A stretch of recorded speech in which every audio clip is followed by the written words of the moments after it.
नमस्कार साथियों, मेरा नाम धर्मवीर पारासर है और मैं राजनीति विज्ञान का विद्यार्थी हूँ। इस सब्जेक्ट के साथ तैयारी के स्तर पर मैं लगभग 2003 से जुड़ा हुआ हूँ, खासकर सिविल सेवा परीक्षाओं के स्तर पर आईएएस, आरएएस वगैरह एग्ज़ाम, ये इनके स्तर पर मैंने इसकी तैयारी की है। और ये जो बैच मैं लेने जा रहा हूँ भारतीय संविधान और राज्य व्यवस्था से संबंधित, मेरा ऐसा प्रयास रहेगा कि देश की किसी भी परीक्षा के लिए जितना संविधान, भारत का संविधान जिस स्तर पर हमको पढ़ना चाहिए उस स्तर पर हम इस बैच में लेंगे। चाहे आप आईसीएस दे रहे हों, पीसीएस दे रहे हों, assistant professor, school lecturer, SSC, railway, REET Rajasthan में होने वाले एग्ज़ाम या नेशनल लेवल का एग्ज़ाम, कोई भी आप दे रहे हों, इस बैच में तैयारी के बाद सारे वीडियोज आपको मिलेंगे, स्टडी मटेरियल मिलेगा पीडीएफ के रूप में, डाउनलोडेबल पीडीएफ मिलेंगे, टेस्ट सीरीज भी हम आपका यहीं करवा लेंगे। और इसके अलावा प्रॉब्लम सॉल्विंग, कोई भी समस्या अगर आपको हो आप सवाल छोड़ सकते हैं, 24 घंटे के अंदर आपको सॉल्यूशन आएगा, ऐसा मेरा प्रयास रहेगा। तो आज का हमारा टॉपिक है मूल अधिकार, फंडामेंटल राइट्स। मूल अधिकार शब्द आपने खूब सुना होगा, बड़ा प्रचलित शब्द है और भारतीय संविधान को जब पढ़ा जाता है तो ये शब्द आराम से सुनने में हमारे आ जाता है। मूल अधिकार में एक शब्द जुड़ा हुआ है अधिकार। सबसे मूल अधिकार को जानने से पहले हमें यह जानना चाहिए कि अधिकार क्या होता है। मूल अधिकार से पहले एक शब्द है अधिकार। तो अधिकार क्या होता है? अधिकार किसी व्यक्ति के ऐसे नैतिक दावे होते हैं जो समाज के द्वारा स्वीकृत होते हैं और राज्य के द्वारा संरक्षित या संरक्षण प्राप्त होते हैं। दोबारा समझें,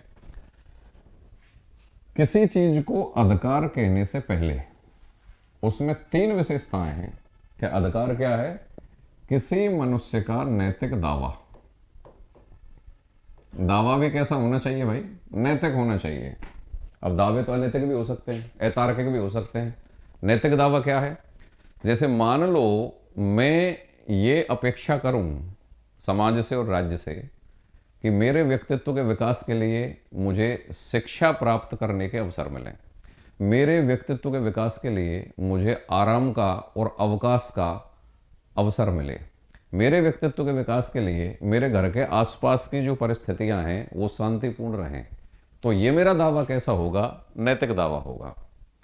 अनैतिक दावा या अतार्किक दावा क्या होता है कि अगर कोई व्यक्ति ये दावा करे कि सर अगर रोड पर मैं चलता हूँ, सड़क पर मैं चलता हूँ तो उस समय पूरा ट्रैफिक रुक जाना चाहिए और कोई भी आदमी नहीं चलना चाहिए, मुझे ऐसे अवसर उपलब्ध करवा दीजिए।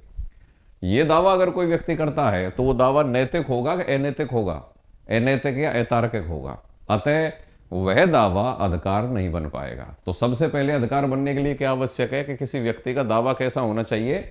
नैतिक होना चाहिए या तार्किक होना चाहिए। दूसरा, व्यक्ति के उस नैतिक दावे को समाज द्वारा स्वीकृत होना चाहिए। समाज द्वारा स्वीकृत होना चाहिए। समाज द्वारा स्वीकृति अगर किसी व्यक्ति के दावे को हो जाती है और राज्य उसको संरक्षण प्रदान कर देता है तो वो अधिकार बन जाता है। अच्छा, समाज स्वीकृति कब देगा?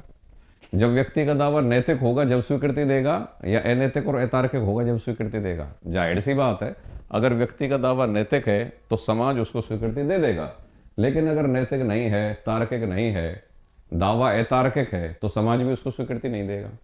तीसरी बात, मात्र दावा नैतिक होने से या समाज द्वारा स्वीकृत होने से ही उसे अधिकार का रूप नहीं दिया जाएगा।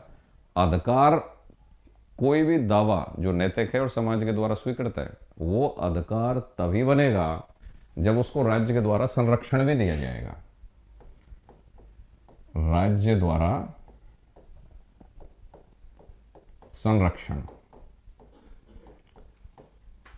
राज्य द्वारा संरक्षण शब्दों का अर्थ यह है कि अगर ऐसा हो सकता है कि किसी व्यक्ति का दावा भी नैतिक है, समाज भी उसको स्वीकार कर रहा है, लेकिन अगर कोई दूसरा व्यक्ति उसका उल्लंघन कर रहा है या उसका अतिक्रमण कर रहा है तो उस व्यक्ति के उस नैतिक दावे जो कि समाज के द्वारा स्वीकृत है उसके संरक्षण की शक्ति भी किसी न किसी सत्ता के पास होनी चाहिए।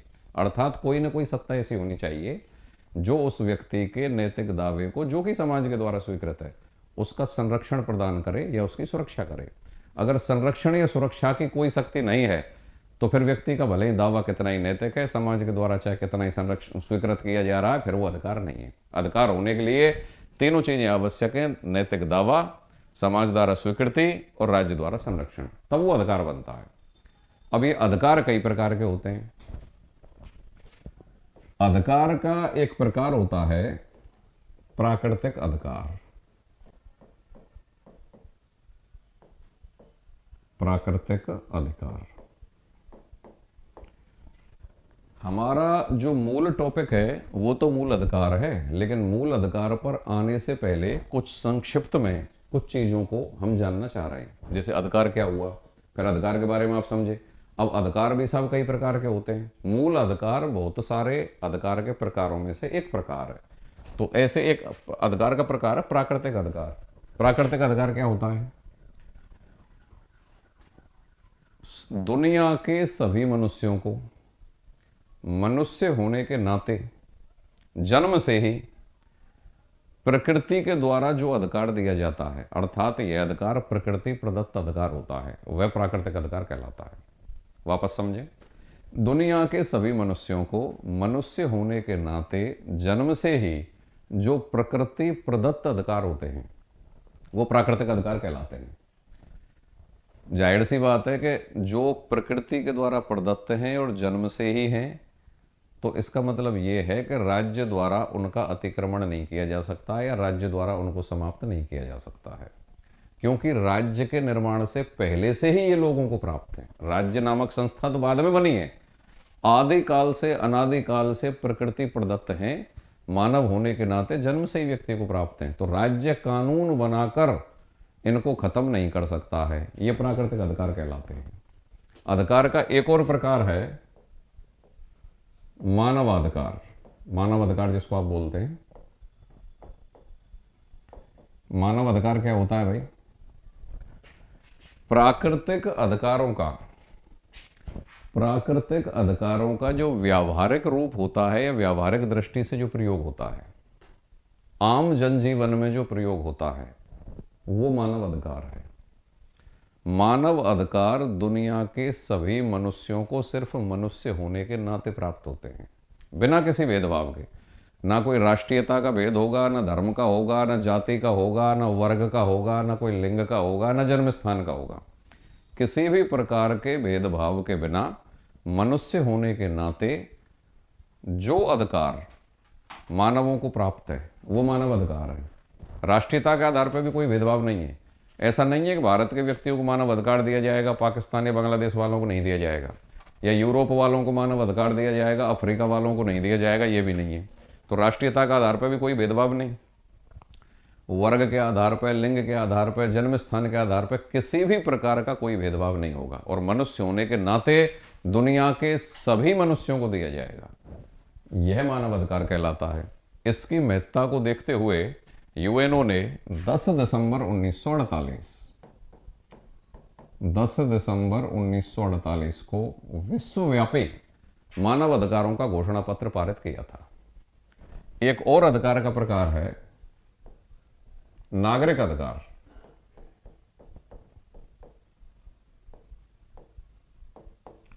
नागरिक अधिकार क्या होता है भाई?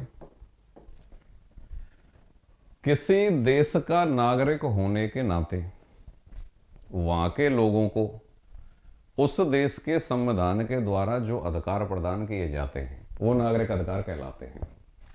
जैसे अगर मैं और आप भारत के नागरिक हैं, तो भारत का नागरिक होने के नाते हमारे संविधान के द्वारा जो अधिकार हमको दिए गए हैं वो हमारे नागरिक अधिकार हैं। अगर हम भारत के नागरिक नहीं होते तो जाहिर सी बात है कि कुछ अधिकार ऐसे हैं जो सिर्फ नागरिकों को ही दिए जा सकते हैं, वो हमको नहीं मिलते अगर हम भारत के नागरिक नहीं होते। ठीक ऐसे ही अगर कोई पाकिस्तान का नागरिक है तो पाकिस्तान के संविधान के द्वारा वहाँ का नागरिक होने के नाते जो उसको अधिकार दिए गए हैं, ऑस्ट्रेलिया का नागरिक है या अमेरिका का नागरिक है, तो उन देशों के संविधान के द्वारा वहाँ के नागरिकों को जो विशेष अधिकार दिए जाते हैं वो नागरिक अधिकार कहलाते हैं। एक और प्रकार है अधिकार का विधिक अधिकार।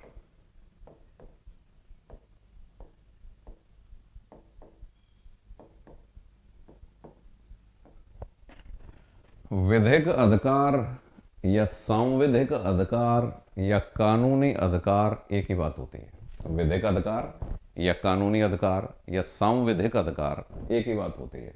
इसका मतलब क्या है? किसी देश के विधानमंडल द्वारा, तो हमारे भारत में जो केंद्रीय विधानमंडल है जो पूरे देश के लिए कानून बनाता है वो क्या है? संसद। ऐसे ही हर देशों का अपना अपना केंद्रीय विधानमंडल होता है, उसके नाम अलग अलग हो सकते हैं। अमेरिका में जो केंद्रीय विधानमंडल है उसको कांग्रेस बोला जाता है, हम जिसको संसद बोलते हैं हमारे यहाँ पे केंद्रीय विधानमंडल को, ऐसे अमेरिका में क्या बोला जाता है? कांग्रेस। ऐसे हर देश का अपना अपना केंद्रीय विधानमंडल होता है। तो विधिक अधिकार या कानूनी अधिकार क्या होता है? किसी देश के विधानमंडल द्वारा कानून बनाकर जो अधिकार बनाए जाते हैं या अपने नागरिकों को या गैर नागरिकों को, दोनों को ही दिए जा सकते हैं, लेकिन इसमें खास बात ये होगी कि इन अधिकारों का जो निर्माण होगा वो उस देश के विधानमंडल के द्वारा कानून बनाकर होगा। और समझे सरल भाषा में, किसी देश के विधानमंडल द्वारा कानून बनाकर या विधि बनाकर जो अधिकार दिए जाते हैं वो क्या कहलाते हैं? विधिक अधिकार या कानूनी अधिकार। एक और प्रकार है अधिकार का संवैधानिक अधिकार।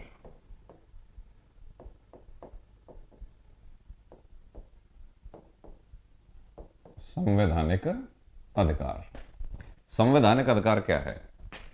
नाम से ही जाहिर है कि ऐसे अधिकार जिनका उल्लेख किसी देश की मूल विधि या संविधान के अंतर्गत होता है वो क्या कहलाते हैं भाई? संवैधानिक अधिकार कहलाते हैं।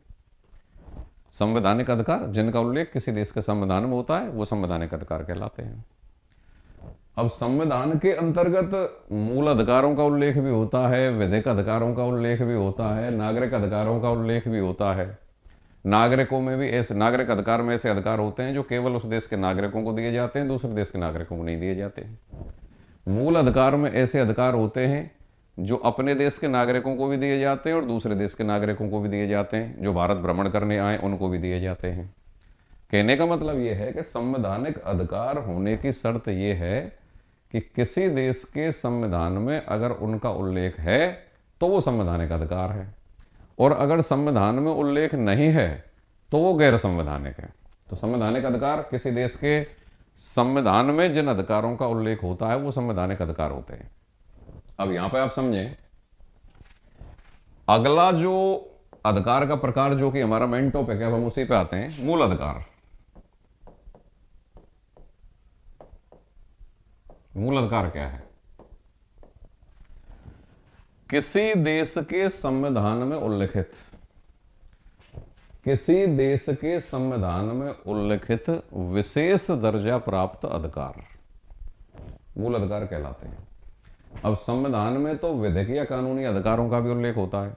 जैसे आप भारत के ही संविधान पर गौर करें, संपत्ति का मूल अधिकार विधिक या कानूनी अधिकार है जो संविधान के अनुच्छेद 300 क या 300 ए में है। पढ़ा होगा आपने। संपत्ति का अधिकार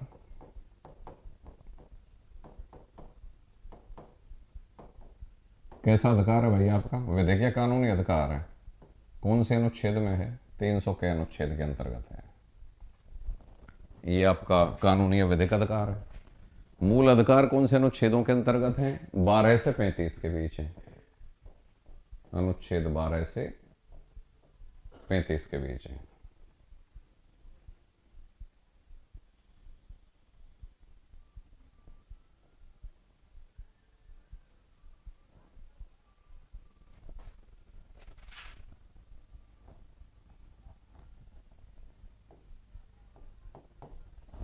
मूल अधिकार अनुच्छेद 12 से 35 के बीच है। विधिक अधिकार, काफी विधिक अधिकार है। अनुच्छेद 265 में कर से संबंधित है, 300 के में संपत्ति से संबंधित है, 301 है, 325 है, 326 है। पूरा बड़ा संविधान है। तो विधिक अधिकार या कानूनी अधिकार काफी हैं अपने संविधान में। और मूल अधिकार जैसा कि आप जानते हैं अनुच्छेद 12 से 35 तक है। तो फिलहाल हम बात कर रहे थे कि संवैधानिक अधिकार, संवैधानिक अधिकारों के अंतर्गत जो विशेष दर्जा प्राप्त अधिकार हैं वो तो मूल अधिकार हैं, और अन्य अधिकार ऐसे होते हैं जो साधारण दर्जा प्राप्त होते हैं, जो विधिक या सांविधिक विधिक या सांविधिक या कानूनी या गैर मूल अधिकार कहलाते हैं। इनका दर्जा मूल अधिकारों की तुलना में अपेक्षाकृत कम होता है। मूल अधिकारों के संरक्षण की दशा में सर्वोच्च न्यायालय और उच्च न्यायालय, अनुच्छेद 32 के तहत सर्वोच्च न्यायालय और अनुच्छेद 226 के तहत उच्च न्यायालय 5 प्रकार की रिट या अभिलेख जारी करता है। किनके संरक्षण में? मूल अधिकारों के संरक्षण में। लेकिन विधिक अधिकार या कानूनी अधिकारों का संरक्षण केवल उच्च न्यायालय के द्वारा होता है। सर्वोच्च न्यायालय इनके संरक्षण में रिट जारी नहीं करता है। तो ज्यादा बड़ा दर्जा किसका हुआ? मूल अधिकारों का। तो हमारा टॉपिक भी यही है, मूल अधिकार। ये तो मैंने आपको वैसे ही थोड़ा सा समझाने के लिए बताया है, डिटेल में तो हम पढ़ेंगे मूल अधिकार को।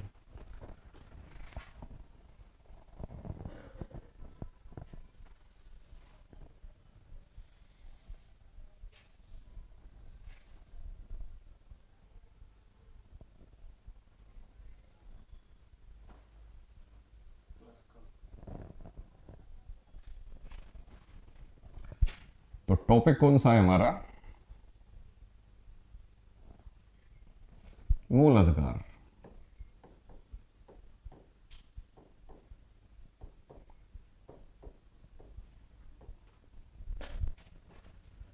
मूल अधिकार को मूल अधिकार क्यों कहा जाता है?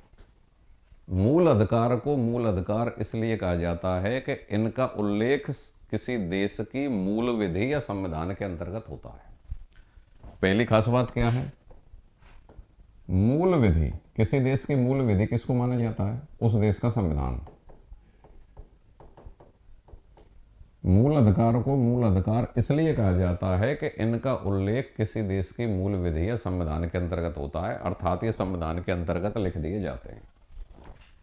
दूसरी विशेषता, किसी व्यक्ति के व्यक्तित्व के विकास के लिए जो आवश्यक और अनिवार्य मूल शर्तें होती हैं, वो अधिकार का जब रूप लेंगी तो वो मूल अधिकार बनेंगे। दोबारा समझो सरल भाषा में, मूल अधिकार इसलिए कहलाते हैं कि ये व्यक्तित्व के विकास के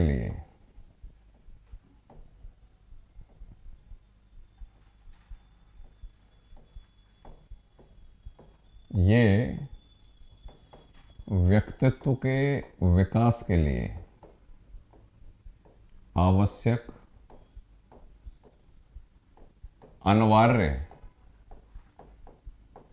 आवश्यक, अनिवार्य और मूल शर्त है।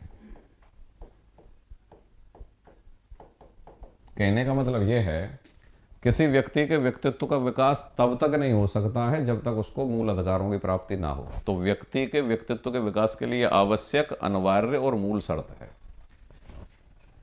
तीसरा, इनके संरक्षण के विशेष प्रावधान होते हैं।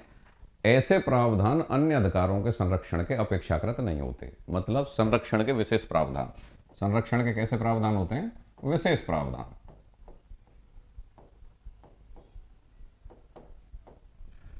इनमें जो परिवर्तन किया जाता है, मूल अधिकारों में कोई भी कटौती या हनन या कोई भी जो परिवर्तन होगा, वो साधारण कानून निर्माण की प्रक्रिया जैसा नहीं होगा।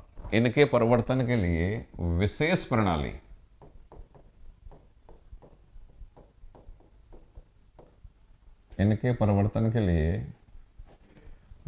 प्रणाली, की आवश्यकता होती है। भारत में संविधान संशोधन करके ही मूल अधिकारों में कोई भी परिवर्तन, कटौती या हनन या नया मूल अधिकार जोड़ना या मूल अधिकारों के रूप में उसका दर्जा समाप्त करना, ये सारी जो प्रक्रिया होगी, ये संविधान संशोधन के द्वारा ही संभव है। और संविधान संशोधन अपने आप में एक साधारण कानून निर्माण प्रणाली नहीं है, विशेष प्रणाली है, या कानून निर्माण की विशेष प्रणाली है। उसके द्वारा ही मूल अधिकारों में कोई परिवर्तन हो सकता है। अब भारतीयों को जो मूल अधिकार दिए गए हैं, उनका एक क्रमिक इतिहास है। भाई, हमारे संविधान में जो मूल अधिकार दिए गए हैं, ऐसा थोड़ी है कि वो 26 जनवरी 1950 को जब संविधान लागू हुआ, या उससे पहले 26 नवंबर 1949 को जब संविधान बनकर तैयार हुआ, उससे 10-5 दिन पहले ही संविधान निर्माताओं के मन में ये ख्याल आया होगा कि भाई अपने देश के नागरिकों के व्यक्तित्व के विकास के लिए उनको मूल अधिकार दे देते हैं। ऐसा नहीं है। भारतीयों को जो मूल अधिकार दिए गए हैं उनका एक क्रमिक इतिहास है, और ये इतिहास भारत के संविधान निर्माता जो थे, संविधान सभा के सदस्य, वो कुछ घटनाओं से प्रभावित थे। उनसे प्रभावित होकर उनके मन में ये विचार आया कि भारतीयों के लिए मूल अधिकार भी होने चाहिए। तो वो घटनाएं क्या हैं कि एक तो हमारा जो राष्ट्रीय आंदोलन रहा है, ब्रिटिश सत्ता के खिलाफ जो एक लगातार संघर्ष रहा है, उस संघर्ष में समय समय पर भारतीयों के द्वारा मूल अधिकारों की या अधिकारों की ब्रिटिश सरकार के समक्ष मांग प्रस्तुत की गई थी। तो उनका भी अनुभव था संविधान निर्माताओं को।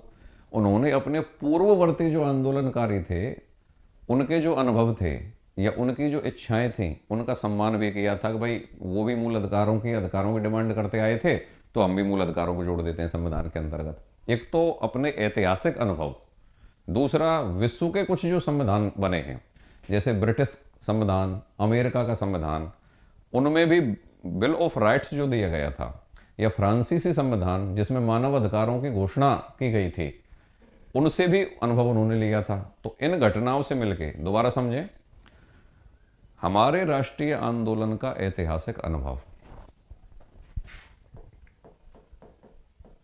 राष्ट्रीय आंदोलन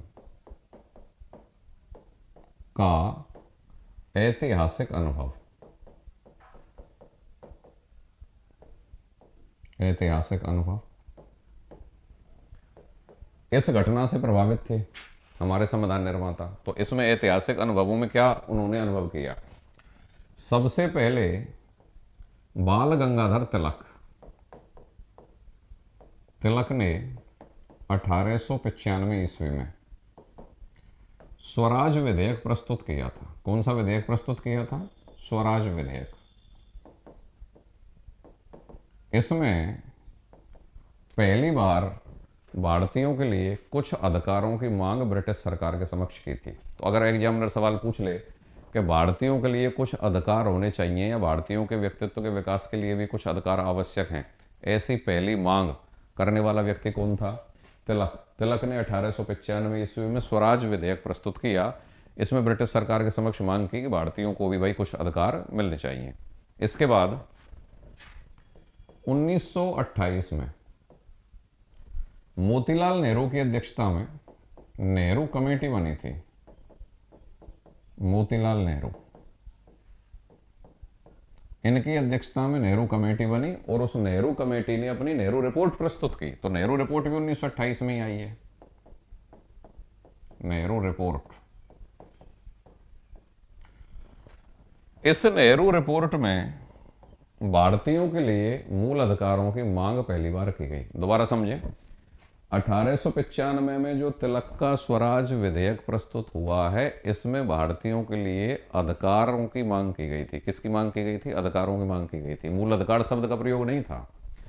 लेकिन नेहरू कमेटी की जो रिपोर्ट 1928 में आई है, जो नेहरू कमेटी मोतीलाल नेहरू की अध्यक्षता में गठित हुई थी, उस कमेटी ने अपनी एक रिपोर्ट दी थी। उस रिपोर्ट में बहुत सारे प्रावधान थे। चूंकि लेकिन हम इस समय टॉपिक पढ़ रहे हैं मूल अधिकारों का, तो हम तो केवल मूल अधिकारों पर बात करेंगे। यहाँ जब हम राष्ट्रीय आंदोलन पढ़ेंगे तो फिर नेहरू कमेटी की रिपोर्ट का प्योर एनालिसिस करेंगे। फिलहाल हम मूल अधिकारों के संदर्भ में हैं। तो नेहरू कमेटी की रिपोर्ट में 1928 में जो आई है, उसमें स्पष्ट रूप से भारतीयों के लिए मूल अधिकारों की मांग की गई। इसके बाद 1931 में कांग्रेस का कराची अधिवेशन, कांग्रेस का कराची अधिवेशन, बहुत इंपॉर्टेंट सवाल है ये। कराची अधिवेशन हुआ, इसमें मूल अधिकारों से संबंधित प्रस्ताव पारित हुआ। एग्जामिनर बार बार कई परीक्षाओं में यह सवाल पूछा गया है कि कांग्रेस ने अपने कौन से अधिवेशन में पहली बार मूल अधिकारों से संबंधित प्रस्ताव पारित किया? कराची अधिवेशन 1931। तो ये हमारे ऐतिहासिक राष्ट्रीय आंदोलन के दौरान कुछ खास डेट हैं जो परीक्षाओं में पूछी जाती हैं कि मूल अधिकारों के संबंध में सबसे पहली जो मूल अधिकार नहीं, अधिकारों के संबंध में पहली मांग 1895 में तिलक का स्वराज विधेयक। तिलक 1895 में उस समय भारतीयों के लिए अधिकारों की मांग कर रहे हैं। भाई उग्रवाद का शीर्ष नेता या स्टार्टिंग करने वाला तिलक को माना जाता है, और अधिकारों की डिमांड करना वो भी ब्रिटिश सरकार के सामने, ये अपने आप में उग्र राष्ट्रवाद का प्रेरक व्यक्ति कर सकता था, जो उन्होंने किया था 1895 में। फिर मोतीलाल नेहरू कमेटी की जो रिपोर्ट आई है 1928 में, उसमें उन्होंने स्पष्ट रूप से मूल अधिकारों की मांग भारतीयों के लिए। 1931 में कांग्रेस के कराची अधिवेशन में मूल अधिकारों से संबंधित प्रस्ताव भी पारित कर दिया कांग्रेस ने। तो ये तो हमारे ऐतिहासिक अनुभव रहे थे, जिनके आधार पर हमारे संविधान बनाने वालों ने तय किया कि भारतीयों के लिए मूल अधिकार होने चाहिए, क्योंकि ऐसी मांग उनको विरासत में मिली थी। देखो 1895 से ये सिलसिला चल रहा है। इसके बाद विश्व के कुछ सफल लोकतंत्र, उनसे भी उन्होंने अनुभव लिया। जैसे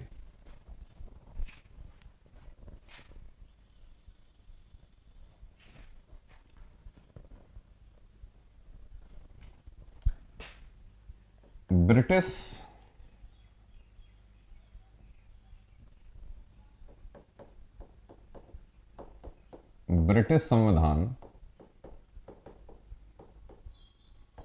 और अमेरिका के संविधान में, ब्रिटिश संविधान और अमेरिका के संविधान में बिल ऑफ राइट्स पारित किए गए थे। तो इनमें पारित बिल ऑफ राइट्स तथा फ्रांसीसी संविधान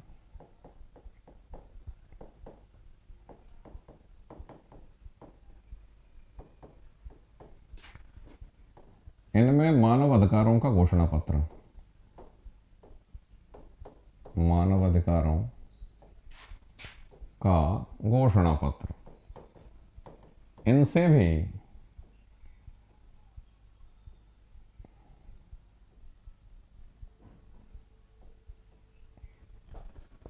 हाँ भाई, ब्रिटिश संविधान और अमेरिका के संविधान में पारित बिल ऑफ राइट्स और फ्रांसीसी संविधान में पारित मानव अधिकारों का घोषणा पत्र, इनसे भी हमारे संविधान निर्माता प्रभावित हुए। तो कुल मिलाकर राष्ट्रीय आंदोलन का जो एक क्रमक इतिहास है, जिसमें उनको विरासत में ये मांग मिली, और विश्व के कुछ सफल लोकतंत्रों में जब उन्होंने इस चीज़ का अनुभव किया तो उन्होंने तय किया कि भारतीयों के लिए भी मूल अधिकार होने चाहिए। क्योंकि संविधान का निर्माण स्वयं भारतवासी कर रहे थे, तो ये अनुभव उन्होंने अपने राष्ट्रीय आंदोलन के दौरान देख ही लिया था कि मूल अधिकार व्यक्तित्व के विकास के लिए कितने जरूरी हैं। क्योंकि वो लोग उन परिस्थितियों में जिए थे जब उतने अधिकार उनको अपने समय पर नहीं मिले थे, और जब संविधान निर्माण करने का अवसर उनका आया तो उन्होंने उन सारी परिस्थितियों को जो अपने समय पर अनुभूत की थी, उनको मूल अधिकारों के रूप में भारतीय संविधान में डाल दिया। अब मूल अधिकारों की कुछ विशेषताएं पढ़ते हैं। अब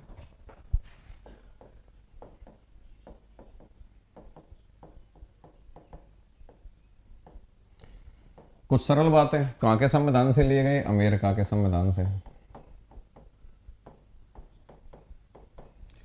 भाग कौन से में स्थित है भाई? भाग 3, अनुच्छेद 12 से 35। कौन से अनुच्छेद में स्थित है? 12 से 35 में। इसके बाद कुछ विशेषताएं जो आती हैं, राजनीतिक लोकतंत्र की स्थापना करते हैं।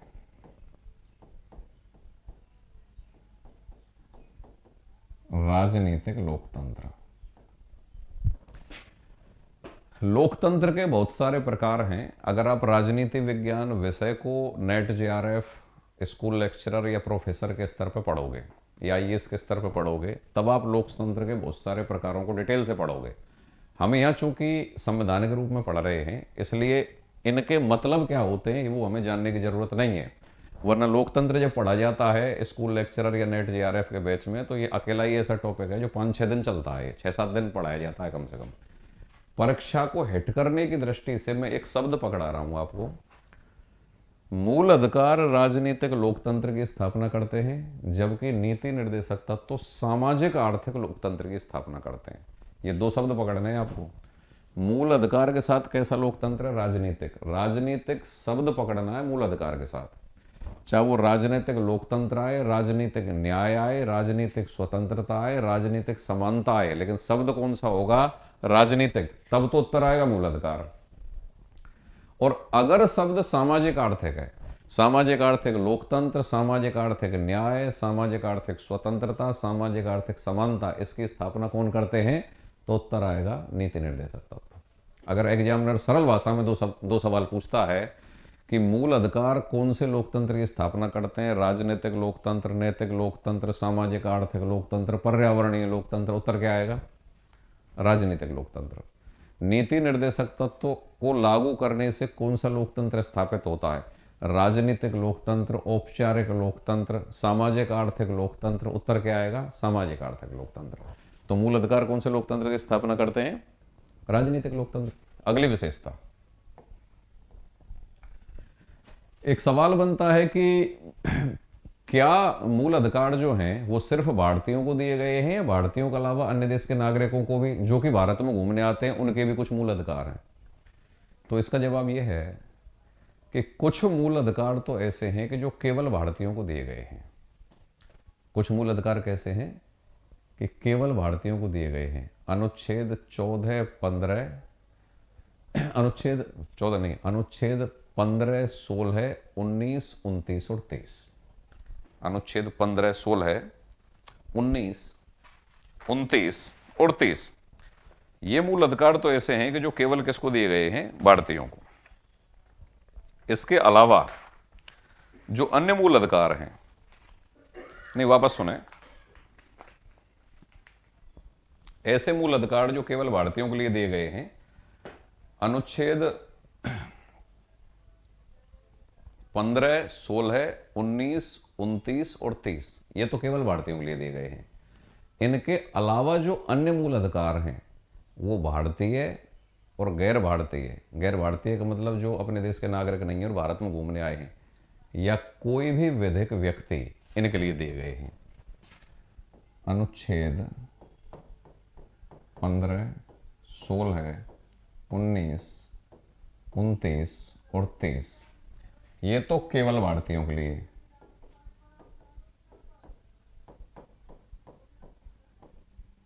केवल भारतीयों के लिए।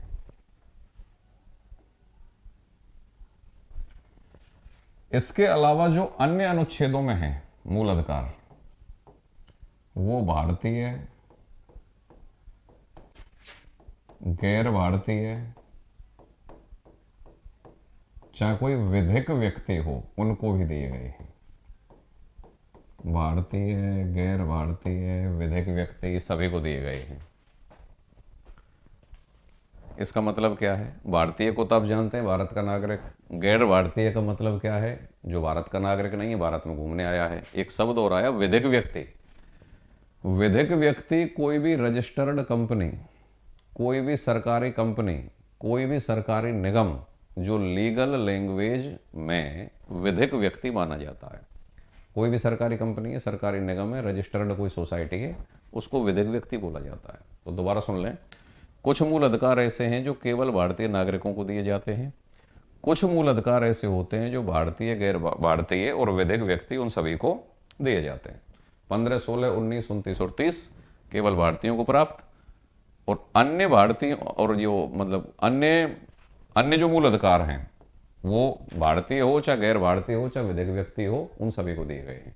तो यहाँ पे एग्जामिनर एक सवाल पूछ सकता है कि निम्नलिखित में से कौन सा मूल अधिकार ऐसा है जो भारतीयों को प्राप्त नहीं है? नहीं, निम्नलिखित में से कौन सा ऐसा मूल अधिकार है जो किसी गैर भारतीय नागरिक को प्राप्त नहीं है? तो आपने देखा कि भारतीयों को कौन से प्राप्त हैं? केवल भारतीयों को 15, 16, 19, 29 और 30 केवल भारतीयों को प्राप्त हैं। ये किसी गैर भारतीय नागरिक को प्राप्त नहीं है। एग्जामिनर सवाल क्या पूछेगा? कौन सा मूल अधिकार ऐसा है जो किसी गैर भारतीय नागरिक को प्राप्त नहीं है? और वो अपने ऑप्शन रखेगा, अनुच्छेद 15, अनुच्छेद 16, अनुच्छेद 17, अनुच्छेद 19। तो गैर भारतीय नागरिक को कौन सा प्राप्त नहीं है? इस सवाल का जवाब देने आप कब दे पाओगे? जब आपको वो मूल अधिकारों की लिस्ट याद होगी जो केवल भारतीयों को प्राप्त है। ठीक है।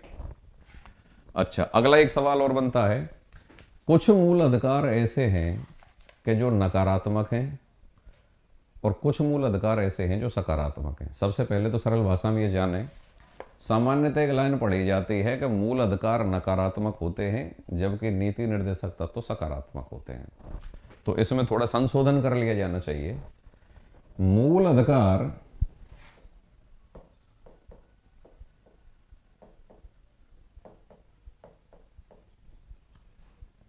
सकारात्मक और नकारात्मक दोनों होते हैं।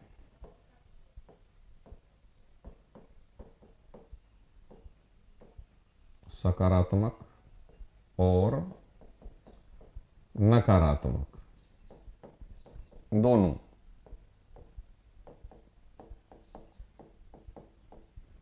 जबकि नीति निर्देशक तत्व तो केवल सकारात्मक होते हैं।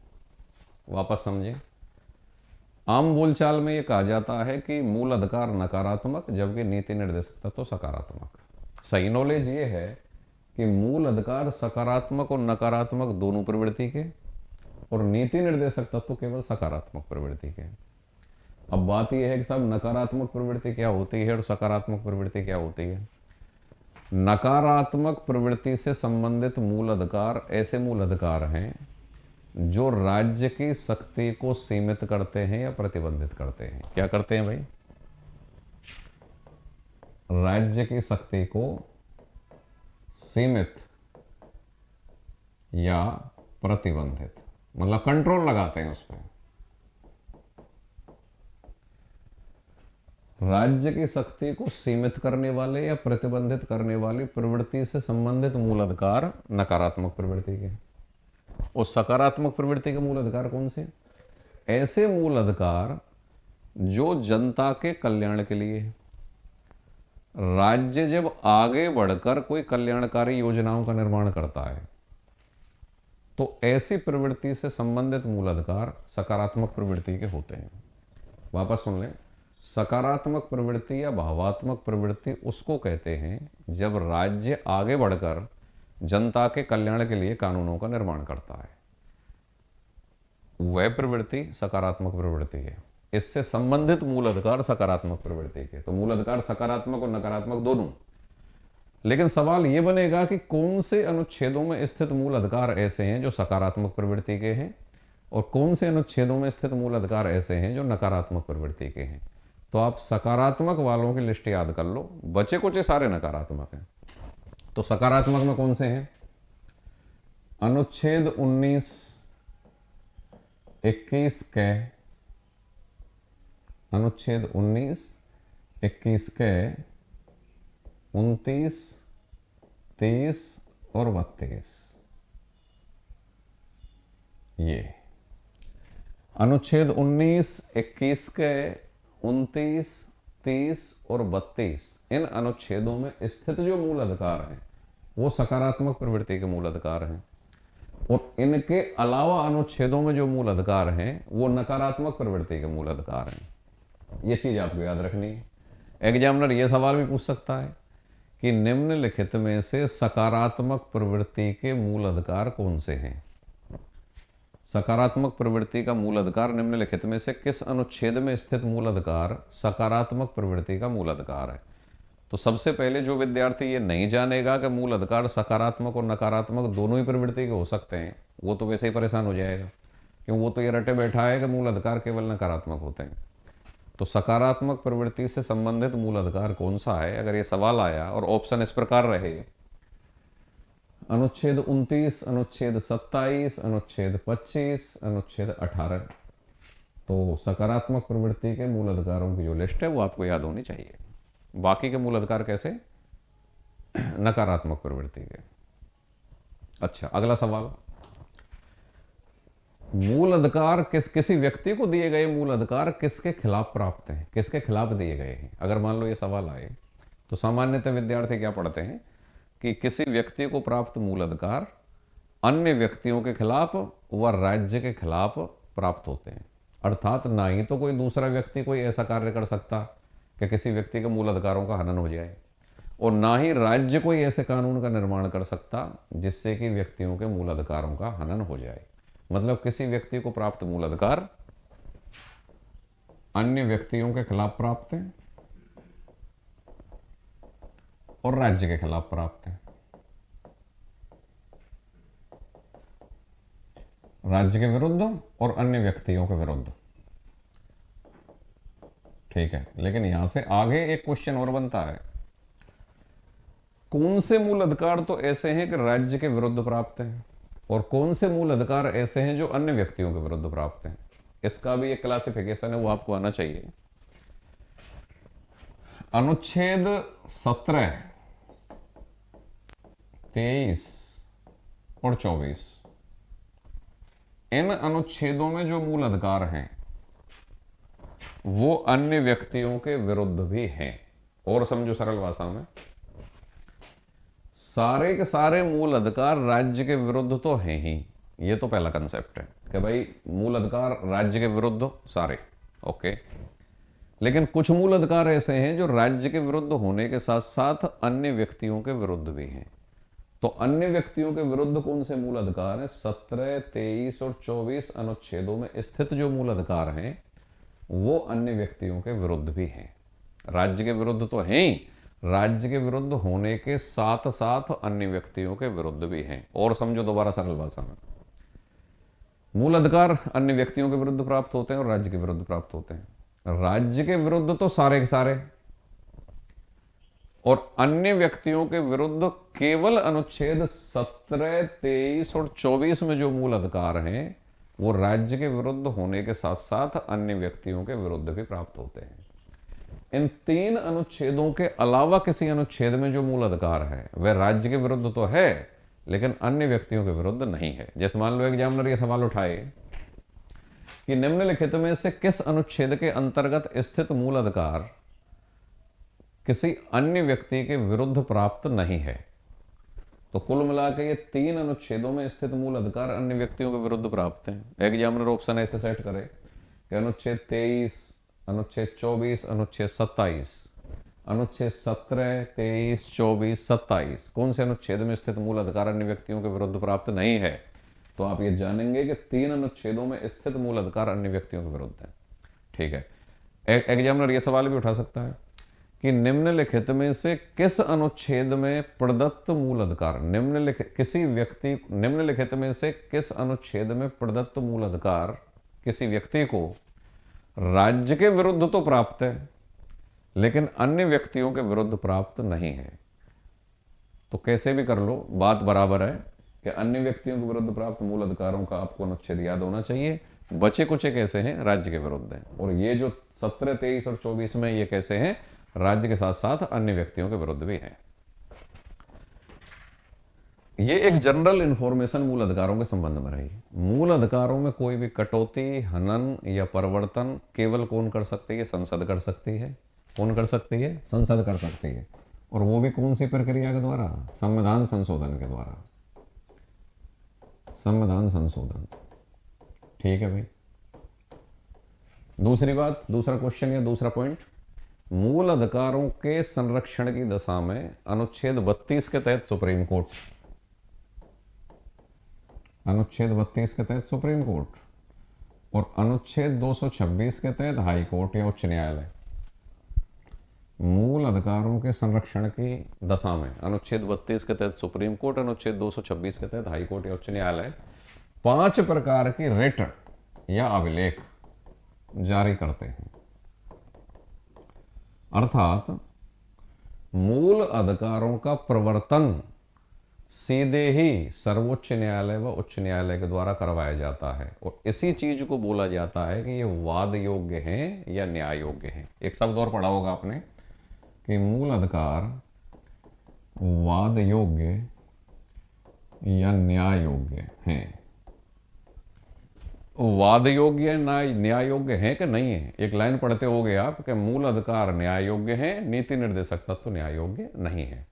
तो वाद योग्य या न्याय योग्य का मतलब क्या है कि अगर मूल अधिकारों का उल्लंघन हो रहा है तो सीधे ही सुप्रीम कोर्ट अनुच्छेद 32 के तहत और हाई कोर्ट 226 के तहत उनकी शरण ली जा सकती है और मूल अधिकारों का प्रवर्तन सुप्रीम कोर्ट व हाई कोर्ट सीधे ही करवाते हैं।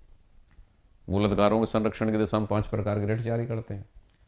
एक और सवाल कि मूल अधिकारों का सर्वोत्तम संरक्षक किसे कहा जाता है? मूल अधिकारों का सर्वोत्तम संरक्षक सुप्रीम कोर्ट। भाई हाई कोर्ट से ऊपर सुप्रीम कोर्ट। सर्वोत्तम संरक्षक किसे कहा जाता है? Supreme court. एक और विशेषता, क्या मूल अधिकार असीमित हैं या निरपेक्ष हैं?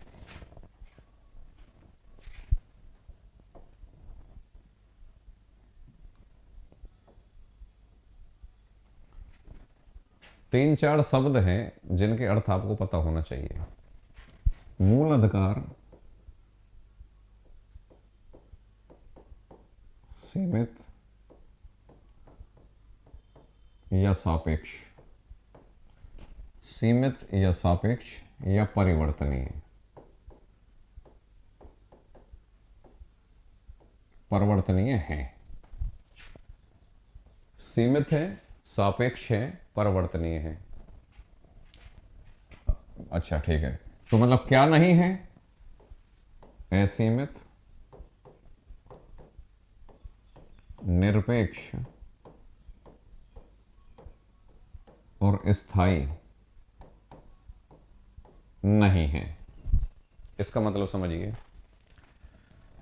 सीमित का मतलब ये होता है कि जिस पर कानून बना के जिसको प्रतिबंधित किया जा सके, कानून बना के जिस पर नियंत्रण स्थापित किया जा सके या प्रतिबंधित किया जा सके, वो तो होता है सीमित। असीमित उसको बोलते हैं जिसको कंट्रोल्ड नहीं किया जा सके, प्रतिबंध जिस पे नहीं लगाया जा सके, जिसके ऊपर कोई भी शक्ति या सत्ता नहीं हो, वह क्या होता है? असीमित।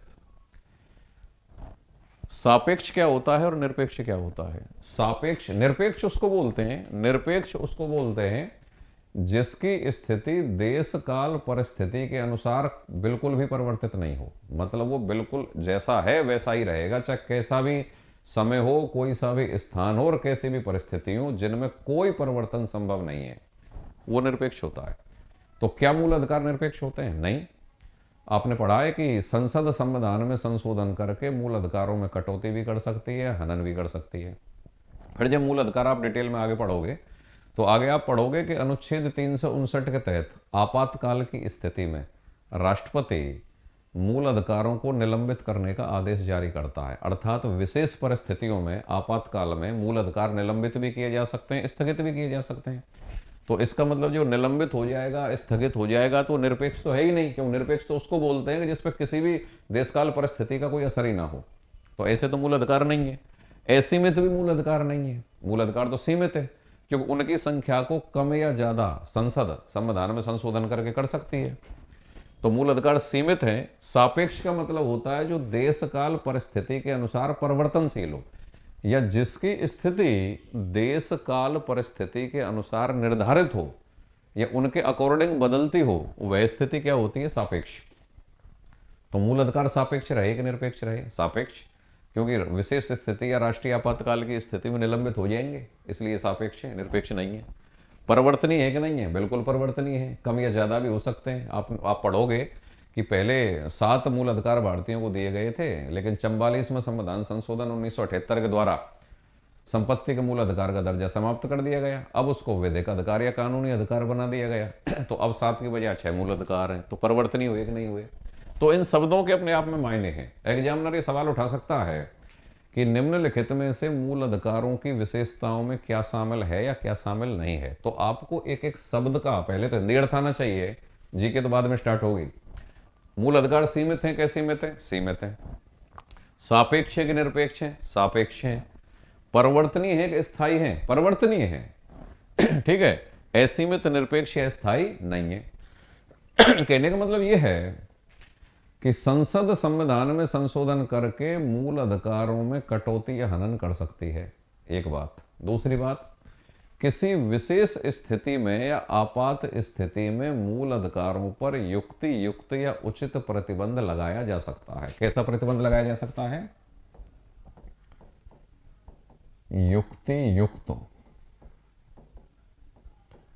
व उचित प्रतिबंध। प्रतिबंध कैसी स्थिति में भाई? विशेष स्थिति या आपात स्थिति में, साधारण स्थितियों में नहीं। क्यों? साधारण स्थिति में तो उनको प्रतिबंधित ही नहीं किया जा सकता है, फिर तो व्यक्ति को मूल अधिकार का मतलब ही क्या रहा? विशेष स्थिति या आपात स्थिति में, जैसे मान लो राष्ट्रीय आपातकाल लागू हो गया अनुच्छेद 352 के तहत, मूल अधिकारों पर युक्ति युक्त या उचित प्रतिबंध लगाया जा सकता है। कैसी स्थिति में? विशेष स्थिति या आपात स्थिति में मूल अधिकारों को निलंबित किया जा सकता है, स्थगित किया जा सकता है, उन पर युक्ति युक्त या उचित प्रतिबंध लगाया जा सकता है। प्रतिबंध कैसा होगा? युक्ति युक्त होगा या वैसे ही होगा मनचाहे जैसे ही लगा दो? नो, युक्ति युक्त प्रतिबंध, उचित प्रतिबंध लगाया जा सकता है। लेकिन यहां पर एक क्लॉज ये भी है, इस प्रतिबंध की युक्ति युक्तता या उचितता की जांच, इसकी जांच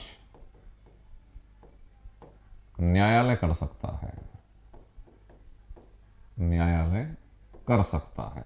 सरल भाषा में समझें, सामान्यतः मूल अधिकारों में कटौती या हनन नहीं होगा, या मूल अधिकारों की जो स्थिति है उसको सामान्यतः कोर्ट भी और संसद भी उनको रेस्पेक्ट देती है कि जो व्यक्तियों को या नागरिक जिसको भी मूल अधिकार दिए गए हैं वो उसको मिलते रहें।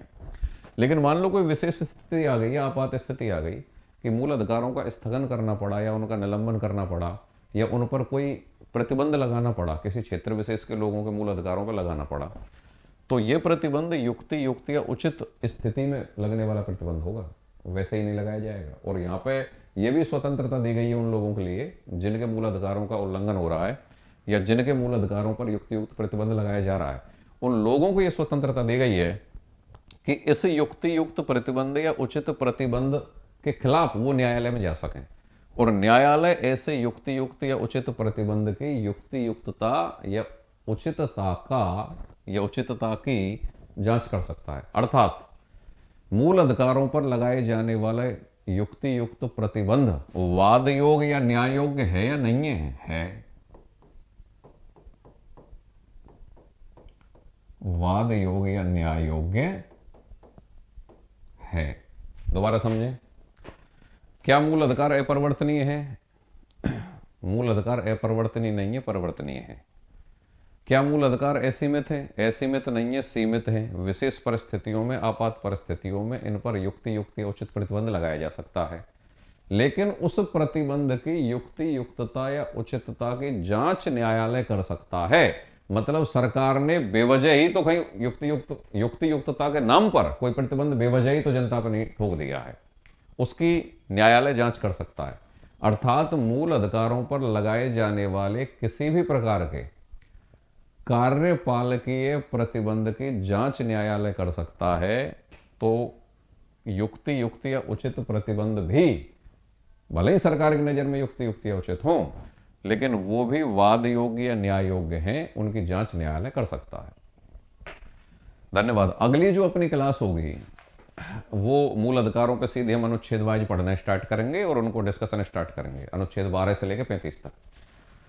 और जैसा कि मैंने आपको बताया कि ये जो हमारा बैच है जो भारतीय संविधान और राजनीतिक व्यवस्था से संबंधित है, इसका उद्देश्य किसी भी विद्यार्थी को संविधान में ऐसी अच्छी तैयारी कराना है कि वो भले ही आईएएस का एग्जाम दे, आरएएस का दे, असिस्टेंट प्रोफेसर, नेट, जेआरएफ, केंद्र सरकार के, राज्य सरकार के, इंडिया में होने वाली कोई भी परीक्षा, कि संविधान में वो अपने आप में इतना तैयार हो जाए कि उसको कोई भी किताब पढ़ने की, अगर पढ़ना चाहें तो मैं किताब भी सजेस्ट कर दूंगा आपको। डीडी बसु किताब का नाम सामान्यतः बड़े सम्मान के साथ लिया जाता है। संविधान की अच्छी कुछ किताबें बता रहा हूँ, डीडी बसु, बीके शर्मा, सुभाष कश्यप, ये कुछ बढ़िया किताबें हैं। एम लक्ष्मीकांत भी एक किताब है, हालांकि वो एक गाइड है लेकिन ठीक लिखी है, अच्छी लिखी है, वो भी विद्यार्थियों को पढ़ लेनी चाहिए। एक बेयर एक्ट आता है सेंट्रल लॉ लेजिस्लेशन का, जो अनुच्छेद वाइज जिसमें पूरा संविधान लिखा रहता है, तो उसमें लाइन टू लाइन सवाल बड़ी परीक्षाओं में हिट होते हैं, आईएएस, आरएएस में, असिस्टेंट प्रोफेसर, लेक्चरर वगैरह में। तो इनमें से बेयर एक्ट तो पढ़ें ही, वो तो पढ़ना ही पड़ेगा अगर आप अच्छी तैयारी करना चाहते हैं संविधान में। और इसके अलावा इनमें से कोई सी भी एक किताब, चाहे आप एम लक्ष्मीकांत ले लें, बीके शर्मा ले लें, सुभाष कश्यप ले लें, वो किताब ले लें और बेयर एक्ट ले लें, ये तो रहा किताब के स्तर पर। और एक हमारा ये जो कक्षा कार्यक्रम है, इसको अगर आप पूरा पढ़ लेते हैं तो पूरे फुल वीडियोज डिटेल में आएंगे और आपको डाउनलोडेबल नोट्स भी मिलेंगे। इसके अलावा आपकी टेस्ट सीरीज भी हो जाएगी, प्रॉब्लम सॉल्विंग भी हो जाएगी और पूरा फुल मटेरियल मिल जाएगा। और जितना भी आप डिस्कस कर सकते हैं आप सवाल छोड़िए, 24 घंटे के अंदर मैं आपको जवाब दूंगा। और ये जो हमारा चैनल है, YouTube channel polity with D Parashar, ज़्यादा से ज़्यादा विद्यार्थी इसको सब्सक्राइब करें और अपने साथियों को जोड़ें। धन्यवाद।